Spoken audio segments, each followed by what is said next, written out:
Hello everybody and welcome to another edition of Ljubljana Talks, recorded live here at IMEX in 2026 in Frankfurt. And with Gorazd we have another great conversation ahead of us. Donnacadh O'Briain. O'Briain. That's how you told You did that really well. It's close. Yeah, Donnacadh O'Briain. It's a complicated foreign Irish name. Donnacadh O'Briain, thank you very much for being in Ljubljana Talks. You're very welcome. So, you are at IMEX as a speaker, as your badge would also reveal, and your background is theater.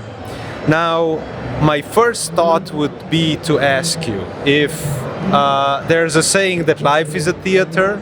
Do you see meetings as a theater? Yes. Well, I suppose the Shakespeare quote is all the world's a stage and all the men and women merely players. They have their entrances and their exits, and each man in his time plays many parts. Just to give it its full, the full quote. Yes, I think that's absolutely true. I think all the world is a stage, and I think we are all inherently engaged in some manner of performance. At all times, and that can be at a very low level. I think when we're alone, we are largely not performing, hopefully, when we're at our healthiest, at least.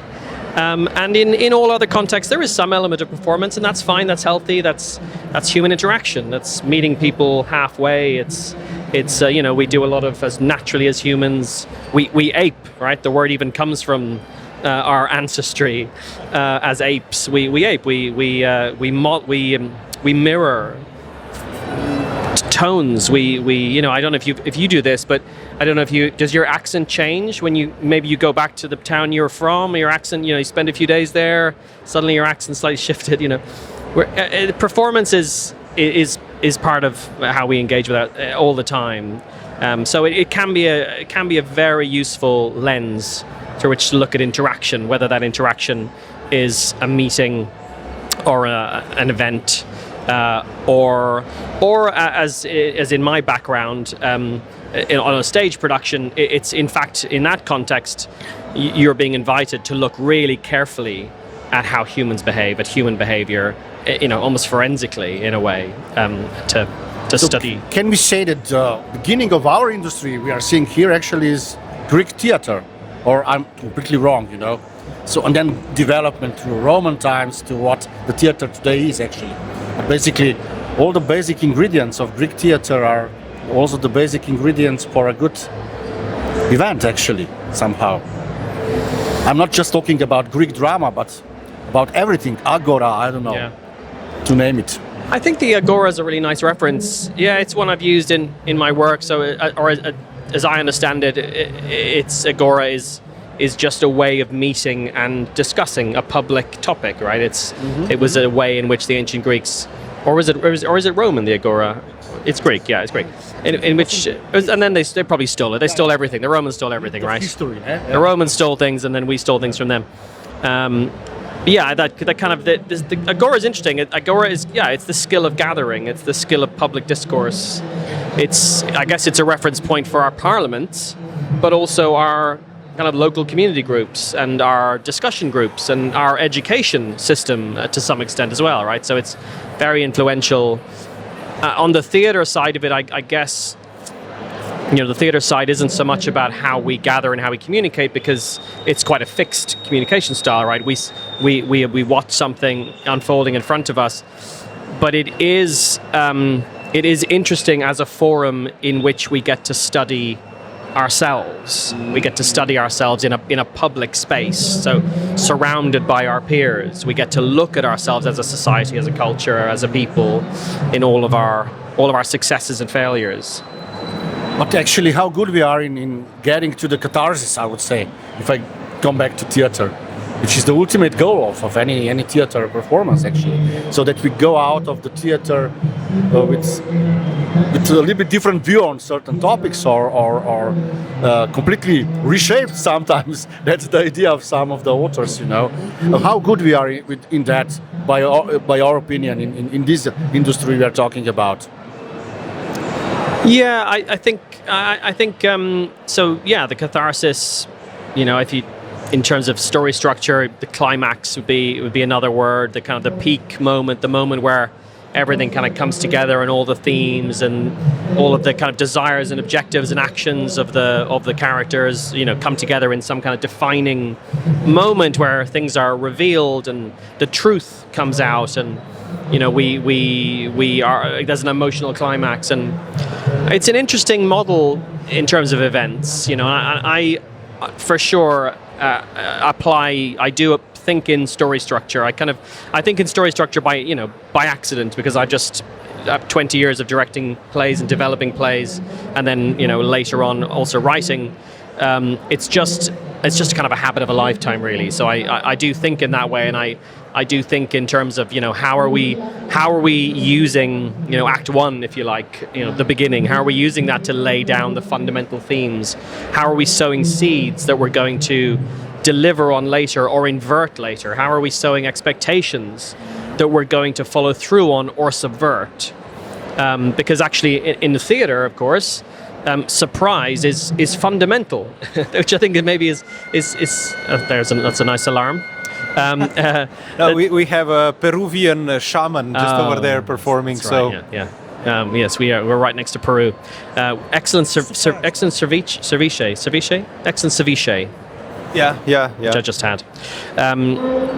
So in terms of how I think that's maybe a differentiator for me, that I'm always thinking about, as well as laying down the themes and what are we pulling through, what is this really about, and what are we trying to get at, and how do you want people to feel.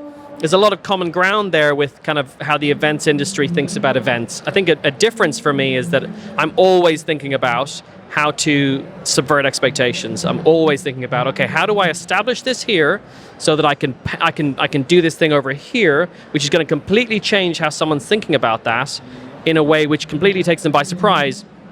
One of the ways I would say, in terms of if I'm teaching story structure, which I do sometimes, that what you want to be able to say about your kind of key, an event or a twist or whatever, is you want the audience to feel simultaneously, no way, I can't believe that just happened, and also, of course that just happened, of course that was always going to happen, how did I not realize? So the kind of the key thing in terms of a theatrical story event or reveal is that it is both kind of shocking and completely makes sense at the same time, and that's a lens I try to bring to events. Okay, if we say that we are talking about the dramaturgical arc, right? In the business that we are in, there is a very strong component of travel, and a thought, to travel, you have to desire it. So if drama is full of emotions, how does this desire to attend an event, where do you see it? Do you see it in just simply this driving the idea of going to an event, or is that how to make that travel perhaps already a part of the whole dramaturgical arc? I think that's a really interesting question for us. Yeah, here we are in this kind of international, kind of little global world of IMEX. I think one of the kind of difficult things about events is it's very, very hard to have it's very hard to, we try to, of course, but it is very hard to influence what people are thinking and feeling prior to arriving at the event.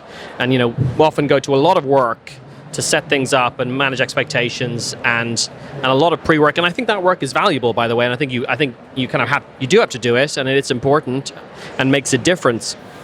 However, it's not terribly good at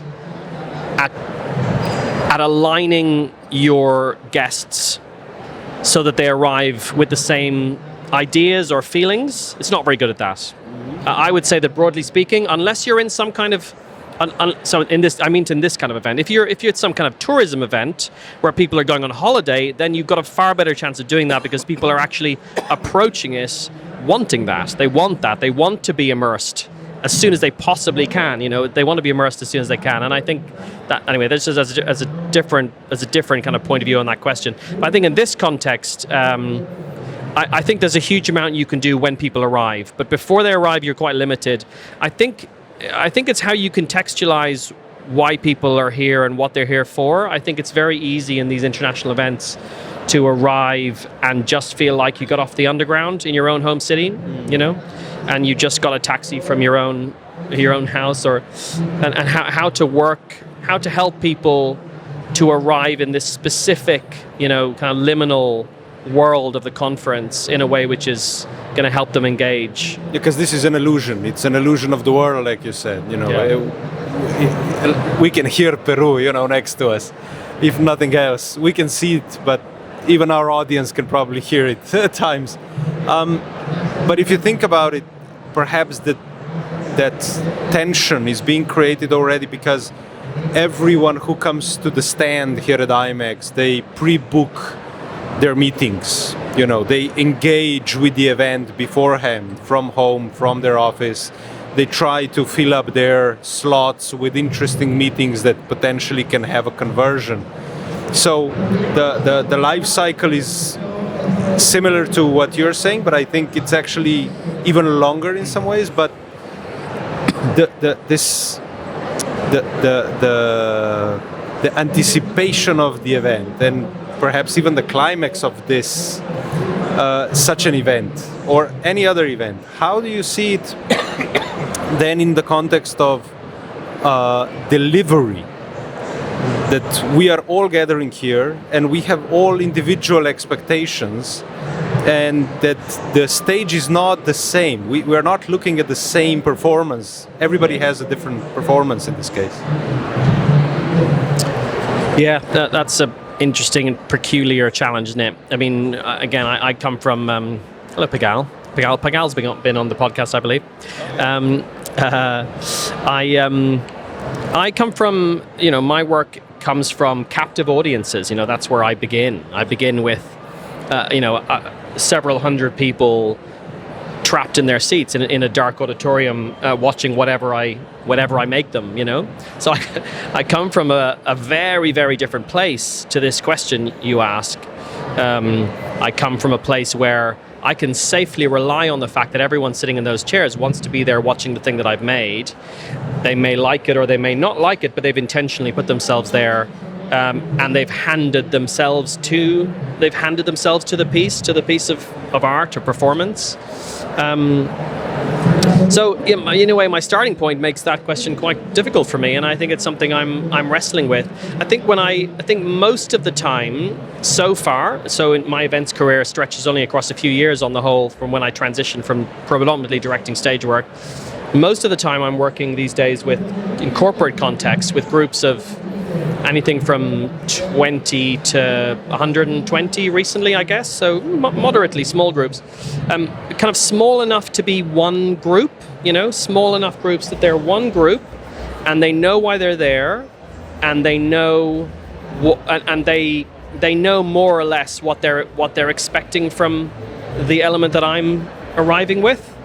And so I am able to make certain expectations of them in terms of their attention, their engagement, and then I'm able to use that permission, that I'm able to use those expectations, build on that, and engage them more and in a deeper way, and get them really into the material.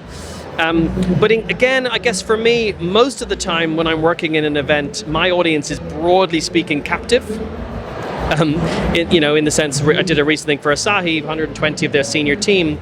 It's their annual 2-day event for the senior leadership. And, I essentially wrote this kind of 3-hour session, or was part of a team that wrote this 3-hour session. And during those 3 hours, those 120 executives are expected to be present and to engage and pay attention and to bring themselves to it, for the betterment of themselves, of the group, of the company. And it's our job, of course, to structure that in such a way that will happen, or that can happen if they engage with them, which I hope they did. But actually, I think this context where the audience is so disparate, If somebody one day asks me to help with a situation like that, I will have a lot to think about. But if you are planning on hiring me for that, clearly I've demonstrated that I'm not quite ready. Tell us more about your methodology, direct, how it works actually, and what is this about, so that people will understand. You already touched a little bit of it, but Yeah, it's a methodology actually to use, guys. So okay, so it's very simple. One of the things you have to do sometimes in our industry is you have to help people to understand what it is you do and how you work. So and whether that's for a talk or a podcast or teaching. And so I was lucky enough about a decade ago I started teaching writers, directors, actors. Actors long before that actually. And teaching directors was particularly useful because all these things I'd been doing instinctually for 10, 15 years at that point, I had to suddenly think, but there must be a reason I do it that way. And so I really had to unpick all of my methodologies and processes so that I could really help students understand why do I use this strategy? What's the goal of this? What effect does this have, hopefully, when I approach this, a team with this process, etc. Again, having to do that in this industry, I've created a little model, which is the word is direct. That's where I come from, and it's essentially just a model which takes you through a kind of a creative process. It's not unlike design thinking. I would say a little more practical and a little more events skewed. But the D is about the brief essentially. So define. D is about defining the brief, which really is incredibly key. So basic and important. It's incredibly important. I think just to say, I think one of the things that often insecurity gets in the way. Insecurity getting in the way is just one of the great tragedies of human interaction. But there are people and companies who are not getting clarity on a brief because they're afraid to have the client think they don't know what they're doing, and it's just a single, that's just like 101. 101, the brief, you have to understand the brief backwards. You have to know exactly what they want and why they want it. And then beyond that, you have to understand the things they want that they don't know they want and why they want those things they don't know they want. It's getting very interesting, huh? Yeah, You're never going to get to that unless you start. So it's RFP, 101 kind of going, how to does the client know what they want and how to really put in a brief so that you can actually help them. Yeah. So the first thing is, and I mean personally, for myself, I'm not particularly talking about RFPs, which I don't get involved in too often. Partly because it's just it's a difficult business strategy because there's so much work can go into that stuff. We could have a separate conversation if we have time about RFPs. But so define is the first stage. The second stage I call input, which is all about gathering information. So in the case study I'm presenting tomorrow, I did a lot of client interviews in the Asahi thing I did recently. Similarly, a lot of interviews with senior management, middle management, C-suite, to try and really get a full understanding of kind of a picture of the company. Again, without going into the specific reasons on each of those jobs why that was the right way of doing it, but it was the right way of doing it on those ones. Obviously, on an IP project, so I also sometimes work on entertainment IP. Then it's watching all the episodes, or most of the episodes, or reading the books, the novel series, or watching the movies or whatever. And it's really getting yourself into that world. Which for me is habitual because I come from a world where you get a new play to direct, and by the time I get to rehearsals, I need to know all of those characters like they're my family. I need to know the world they live in like I've lived in there, and so that kind of deep research is pretty normal for me. So define, input. The third stage is resource, which I would again I always prefer to do after I've really defined what we're all trying to do, and after I've gathered more data to support that. Then I'm thinking, okay, now who do I need?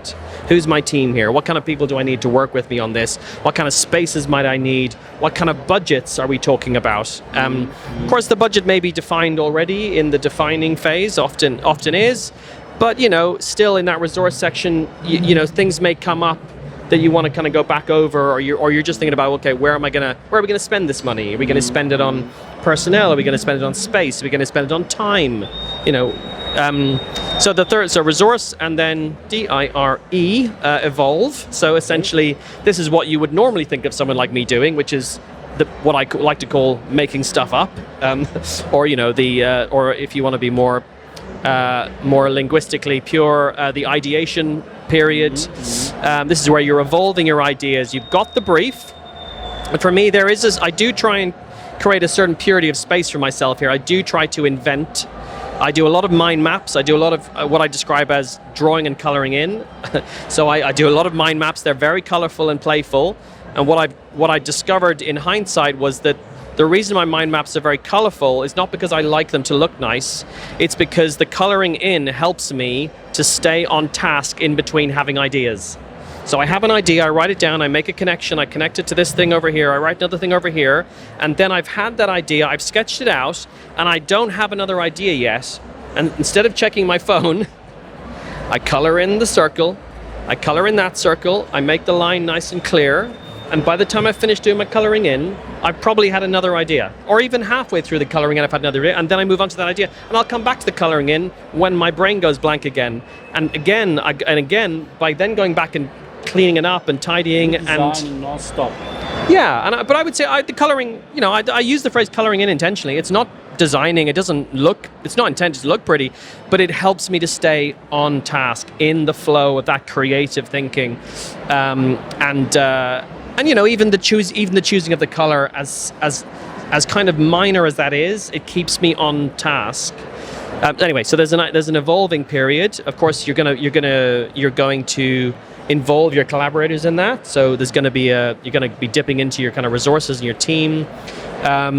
During the evolution period, you're probably going to find out there's something you don't know enough about. You're going to go back into your input period, and then you might have a brilliant idea that totally shifts a whole fundamental aspect of the project, and you've got to go back to the client and see whether they're interested in re-looking again at the definition of the project as to whether this idea is interesting enough for them to actually shift into that direction. So evolve often involves, as in design thinking, it often involves going back and coming forward again. We go back to redefine based on an idea from the evolution. We add more data and information to our skill set because we want to evolve it well and in real connection to the topic. We shift slightly our resourcing because we've shifted the definition, and then we go back and we evolve that again. Okay, DIREC, consolidate. So we're now at the phase where I would say in terms of client relationship, client-facing, stakeholder management, this is the bit where you're going to your client, you're saying, I think this is it. I think this is what we're going to do. That is often obviously quite a late process in a way, because you're going, okay, I think it's finished. I think this is what it is. I've listened to you. We've worked on the brief. We've worked on it together. We've probably done a bit of co-creation. If I can at all, I'll work closely with somebody if I can, if it's possible. It always helps. Obviously, the interviews really helps with that as well, because it gets people involved. But I would also say that sometimes I will do the defining into a bit of early evolution, straight to a quick sketch out first draft consolidation, and go, what about that? Sometimes I like to get to quite an early first draft, which is a bit rough. Partly because I think it helps clients trust me when they know that I'm happy to show my workings out. I'm not getting somebody to polish up a deck and pretending that everything is perfect all the time. If we're really doing our jobs properly, then it's messy, and that's okay, as long as I can communicate that really clearly, as obviously I try to do. But I do try and get an early consolidation as well, an early draft, just to get a litmus test. That's been so helpful. Most of the time, the answer to that early draft is, no, that's not right. This is wrong. That won't work. We don't like this. And that's why. That's why you do it. That's the value. The value is the not reallys or the no's. And of course, the no gives you the chance to go, okay, well, why is that? And then that of course is bringing you right back to define, because there's all kinds of things that you couldn't read detail of in the initial definition phase because it was totally abstract. Now that there's a concrete draft, you can start to go, well, it's not quite that because of this reason. Shift the definition. It's not quite that because of this reason, or we thought it was this, but actually now that we see it, it's not.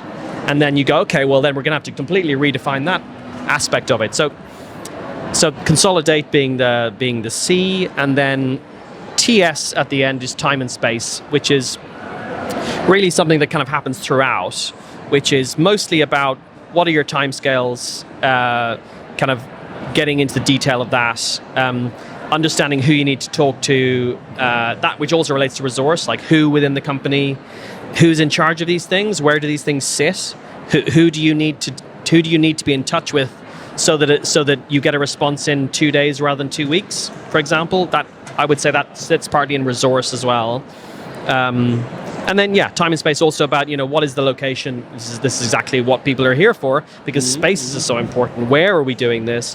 What is the space like? What are the qualities of the space? And then also, I would say, I'm almost done with this model. It's a lot of letters. No, it's very interesting. I mean, I'm just thinking how many of these prototypes, let's say, so that these are the event prototypes, in a way, then corporations really execute, They're doing that, or it stays as an idea, or what you created together with them. I can imagine this is a process you are doing with the corporate team, and then they are super happy, but they do not put it into the production. Am I right or wrong? Well, you're wrong in the in the sense that only in the sense that at the moment. When I'm doing that, when I'm working in that process, it's for something which is absolutely going to happen. So at the moment, that's just how my work is at the moment.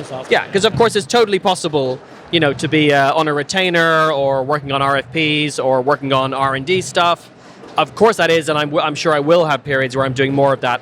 At the moment, if I'm working on an event or an experience or a training experience or a learning event, then it's happening, the budget's in place, and it's just a question of getting it right and nailing it. And so I don't work at the moment. I'm not doing too much in the kind of in the abstract. Although I'd like to do more of that as well, because there is a certain freedom in that. And who's 100% necessary in your team to be really successful at the end with the event itself?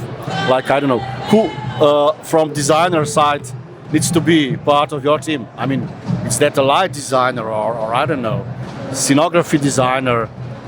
Who you need to be successful, I would say, because this is also missing many times at many events, So, well, I think obviously the two singers and dancers from Peru over there, we all need. Yeah, and luckily we have them, so here we are. I think that's in the resource section. That's in the bit of going, okay, well, what do we need?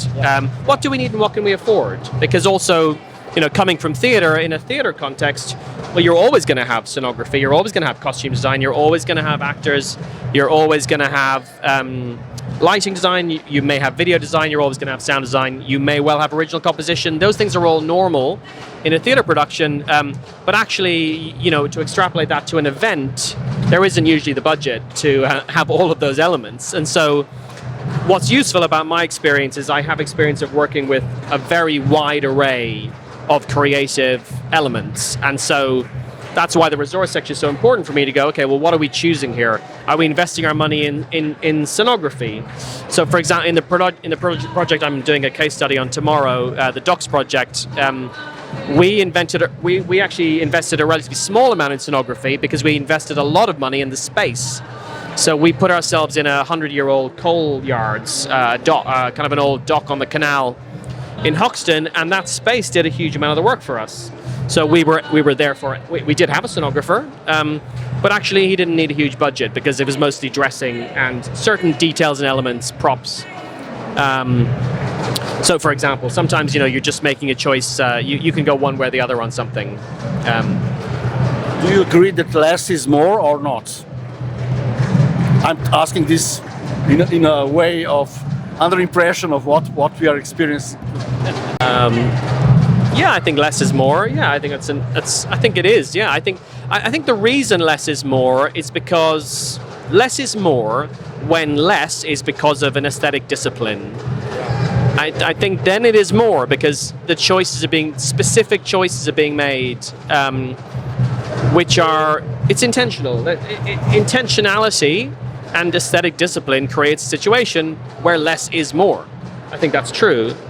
It's also budget friendly. But if you skip the intentionality, and if you skip asking the right questions, and if you skip the time it takes to go to start from first principles, even if it's a relatively short period at first principles, why are we doing this? What is it supposed to be? If you skip that phase, you're probably just going to end up doing the things that you normally do. And yeah, it's probably going to have too many things, because you probably, like an event like this, you probably accrued stuff year after year, which then all becomes part of the thing and becomes kind of feels important. This is a very, very true observation, considering that you're here for the first time at IMEX. We usually finish up with a couple of short questions. And my question for you, Donnacadh, would be, wine or beer? Oh, it's a sad story, this one. I love both. I can't drink beer anymore. It doesn't agree with me. It's terrible. It doesn't agree with me. A half a pint of beer now, and I'm suffering the next day. So sadly, through some kind of genetic malfunction, it's wine, and I love wine. Red wine specifically. Thank you. Spectacle or intimate, I would say, event. Like Olympic Games versus, I would say, something more intimate. Yeah, probably intimate. I mean, there's a place for both. I'm a fan of both. But yeah, personally, intimate every time. And one more thing that we do is we would like you to pick a question out of this I had a feeling that's what this was. treasure trove of questions. This is first one. Shall I read it? Yeah. Where do the most valuable conversations happen? Probably late at night in my living room with my wife. about our relationship and how to be a better married couple with children. Fantastic. Those are the most valuable.